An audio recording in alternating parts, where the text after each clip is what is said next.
Hello guys! Magandang araw. Tara, recess na. Kabataan, si Jesus ang kalakasan. Kabataan, si Jesus paglilingkuran.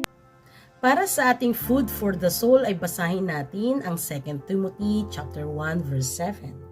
For God hath not given us the spirit of fear, but of power and of love and of sound mind. Odds.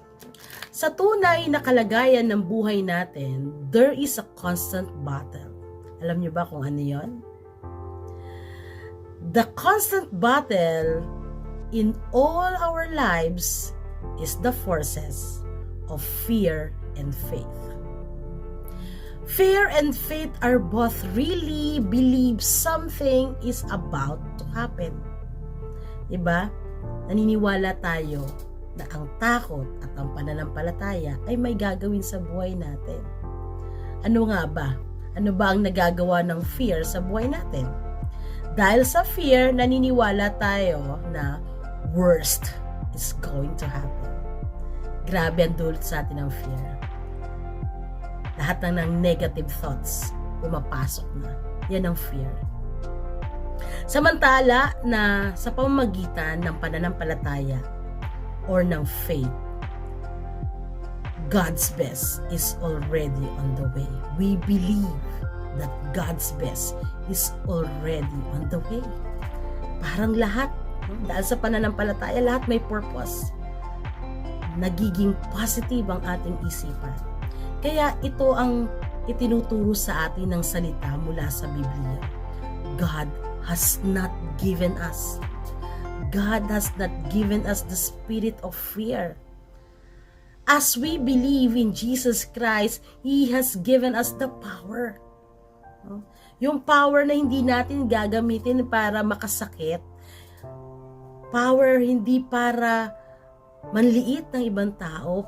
Power hindi para maging tayo ang nakaaangat, maging dominant tayo, but power to overcome fear. Therefore, put our faith in God. Yung faith na kung saan we can overcome fear sa lahat na nangyayari sa buhay natin. Bilang mga kabataan, marami kayong goals, marami kayong dreams, plans, at sa lahat ng ito, ang panghahawakan lang natin ay ang salita ng Diyos that God has given you. God has given you. God has given us the power and love. Diba napakaganda ng ibinigay ng Diyos? Kapangyarihan at pag-ibig. Kung titingnan natin, ang kapangyarihan ay kapangyarihan. Ang kapangyarihan ay makapangyarihan. Ang pag-ibig ay makapangyarihan. Subalit ang dalawang ito ay parehong may responsibility. Huwag lang tayong makikipagsapalaran sa mga bagay na hindi tayo tiyak. Kaya ibinigay sa atin ang power and love ay upang hindi tayo makipagsapalaran sa mundong ito nang walang katiyakan. Sa mga bagay na walang katiyakan. For example, ano ba ang uso ngayon? 'Di ba? Ano ang uso ngayon? Online gambling. Nako, young people, wag nating ilagay ang sarili natin sa halanganin na baka isang araw hindi natin namamalayan, sistema na siya ng ating buhay. God has a promise. Believe and receive God's promises. Because at this very moment, kumikilos na ang Diyos sa buhay mo. Sa oras na ito, ang Diyos ay gumagawa na sa buhay mo. Just believe and receive God's promises. As you open your heart to Jesus right now and believe in Him, God gives you the promise to conquer our fears and ignite our faith. Again, at this very moment, God is working sa buhay mo. As you open your heart to Jesus and believe in Him, God gives you the promise to conquer your fear and ignite your faith. God has a promise to conquer our fears and ignite our faith. Ang good news, ang salita ng Diyos ay pangako na ikaw ay panalo. Ang good news by all odds, God's word is your winning ticket. Panalo ka sa buhay na punong-puno ng pananampalataya. Tayo manalangin.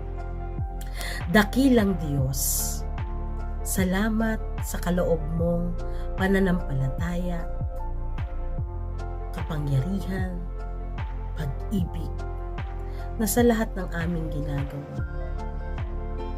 Lagi namin isipin ang iyong mga salita, ang iyong mga pangako.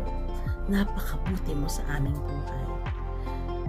Minsan kami na ang gumagawa ng paraan para sa aming buhay. Kami na ang gumagawa ng paraan, pamamaraan. Kami na ang nasusunod sa aming buhay. Patawarin mo kami, Panginoon. Sa oras na ito, dinalapit ko po sa inyo ang mga kabataang ito na ikaw po, Panginoon, ang maranasan nila sa kanilang buhay. Na sa lahat ng kanilang alalahanin, sa lahat ng kanilang isipin, problema, mga fears, mapuno ang puso nila ng pag-ibig.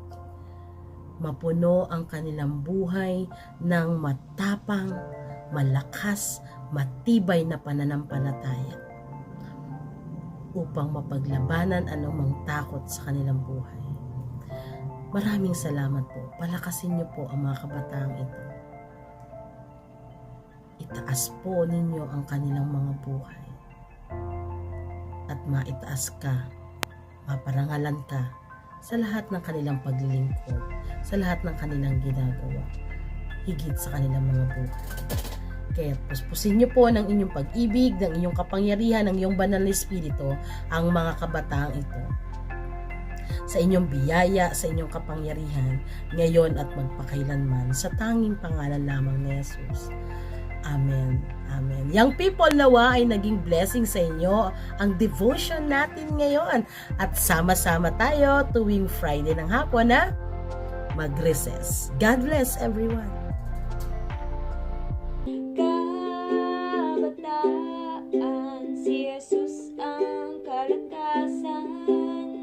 Kabataan, si Jesus paglilingkuran.